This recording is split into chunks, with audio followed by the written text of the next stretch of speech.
दोस्तों आज का वीडियो बहुत ही स्पेशल है क्योंकि आज के वीडियो में हम सीखेंगे कि किसी भी परीक्षा यानी एग्जाम में बहुत ही अच्छे मार्क्स कैसे लाए जाते हैं। दोस्तों आप ये वीडियो देख रहे हैं तो जरूर आपका एग्जाम चल रहा है या फिर आपका एग्जाम आने वाला है, और अगर आप 10th और 12th क्लास के स्टूडेंट हैं तो ये वीडियो आपके बोर्ड एग्जाम के लिए बहुत ही जरूरी है। इस वीडियो में मैंने 5 ऐसे टेक्निक शेयर किया है जिसको फॉलो करने से आपके मार्क्स 100% बढ़ेंगे।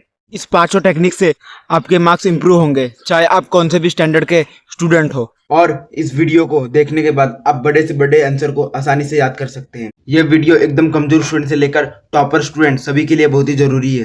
दोस्तों अगर आप सच में एग्जाम में बहुत ही अच्छे मार्क्स लाना चाहते हैं तो ये वीडियो को लास्ट तक जरूर देखें और इन पांचों टेक्निक को अपने पढ़ाई में जरूर फॉलो करें। चलिए दोस्तों वीडियो स्टार्ट करते हैं। First, implementation intention technique. दोस्तों एक रिसर्च में स्टूडेंट के 2 ग्रुप बनाए गए और दोनों ग्रुप के स्टूडेंट को सेम सिलेबस, सेम टाइम और सेम रिसोर्सेज दिया गया पढ़ने के लिए।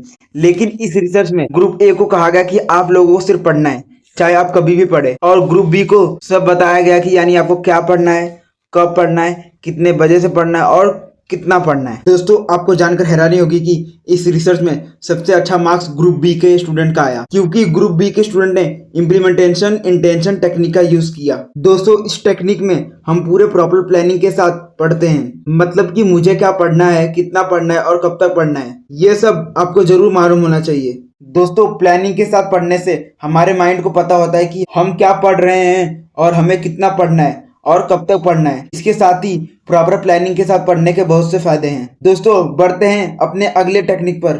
Second, Pomodoro technique. दोस्तों पोमोडोरो टेक्निक कम समय में फुल फोकस के साथ पढ़ने के लिए यूज किया जाता है। इस टेक्निक में हम टाइमर लगा के 25 मिनट्स फुल फोकस के साथ पढ़ते हैं और बाद में 5 मिनट का ब्रेक लेते हैं, फिर वापस 25 मिनट्स पढ़ते हैं और वापस 5 मिनट का ब्रेक लेते हैं। ऐसा हम लगातार 4 पोमोडोरो के बाद एक लॉन्ग ब्रेक लेते हैं, यानी लगभग आधा से 1 घंटे का, फिर वापस से इस टेक्निक का यूज करते हैं। दोस्तों इस टेक्निक में आप थोड़ा चेंजेस करके भी यूज कर सकते हैं, जो है फुल फोकस के साथ 45 मिनट्स का पढ़ाई करें और 15 मिनट्स का ब्रेक ले। दोस्तों आप लोग सोच रहे होंगे कि 45 मिनट्स का पढ़ाई क्यों करे, क्योंकि रिसर्च में प्रूफ हो चुका है कि कोई भी इंसान 45 मिनट तक ही फुल फोकस के साथ काम कर सकता है। इसके साथ ब्रेक लेना बहुत जरूरी होता है, क्योंकि लगातार काम करके हमारा माइंड बहुत ही थक जाता है और हमें बहुत ही बोरिंग होने लगता है, इसलिए पढ़ाई के समय ब्रेक लेते रहे। Next, third, Feynman technique. दोस्तों फेनमैन टेक्निक एक मेथड है जिससे हार्ड कॉन्सेप्ट को एकदम आसान तरीके से समझा जाता है। इस टेक्निक में आपको सबसे पहले देखना है कि आपको कौन सा टॉपिक याद करना है।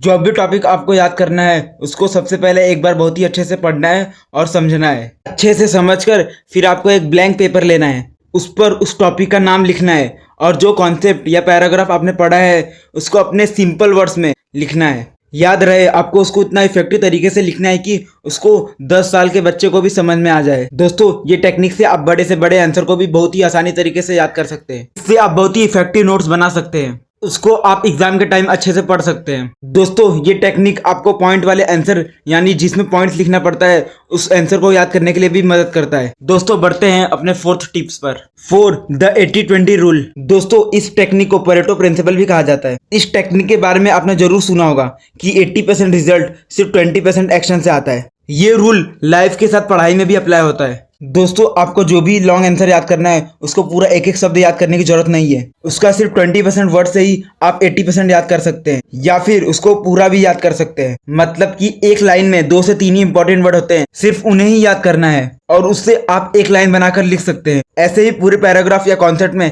10 से 15 वर्ड्स ही इंपॉर्टेंट होते हैं, उसको याद करके आप पूरा एक आंसर लिख सकते हैं। दोस्तों मुझे उम्मीद है कि ये टिप्स आपको पसंद आया, तो बढ़ते हैं अपने अगले टेक्निक पर। 5th, mind mapping and visualisation technique. दोस्तों माइंड मैपिंग और विजुअलाइजेशन टेक्निक बहुत ही ताकतवर टेक्निक है। इससे आप थॉट्स, आइडियाज और इन्फॉर्मेशन को लॉन्ग टर्म तक याद कर सकते हैं। माइंड मैपिंग टेक्निक में हम किसी भी कॉन्सेप्ट को मैप की तरह बनाकर याद करते हैं, यानी कुछ मेन कीवर्ड को पेड़ों की टहनियां यानी पॉइंट्स में बनाकर याद करते हैं। माइंड मैपिंग टेक्निक पॉइंट वाले आंसर को याद करने में बहुत ही ज्यादा हेल्प करता है। इसके साथ ही आप माइंड मैप की हेल्प से बहुत ही बढ़िया नोट्स बना सकते हैं। और विजुअलाइजेशन टेक्निक में हम किसी भी कॉन्सेप्ट या लॉन्ग आंसर को कहानी बनाकर याद कर सकते हैं, या फिर उस कॉन्सेप्ट को अच्छे से पढ़कर उस टॉपिक को लगभग 10 मिनट तक विजुअलाइजेशन करके उसे याद किया जा सकता है, या फिर हम कहानी को इमोशनली रिलेट करके भी याद कर सकते हैं। दोस्तों कहानी या मैप बनाकर पढ़ने से हम कोई भी चीज को लंबे समय तक याद कर सकते हैं, ये बात रिसर्च में भी प्रूफ हो चुका है। दोस्तों आज के वीडियो में इतना ही। कमेंट में मुझे बताएं कि ये 5 में से आपको कौन सा टेक्निक पसंद आया। दोस्तों इन 5 टेक्निक को अपने पढ़ाई में जरूर यूज करें और एग्जाम में बहुत ही अच्छे मार्क्स लाए। उम्मीद है कि ये स्टडी टेक्निक आपको पसंद आया होगा। मैं इस चैनल पर और भी स्टूडेंट रिलेटेड वीडियो अपलोड करूंगा, तो चैनल को जरूर सब्सक्राइब करें। और ये वीडियो आपको पसंद आया तो लाइक और शेयर भी जरूर करें। मिलते हैं ऐसे ही एक मजेदार वीडियो में। Thanks for watching this video.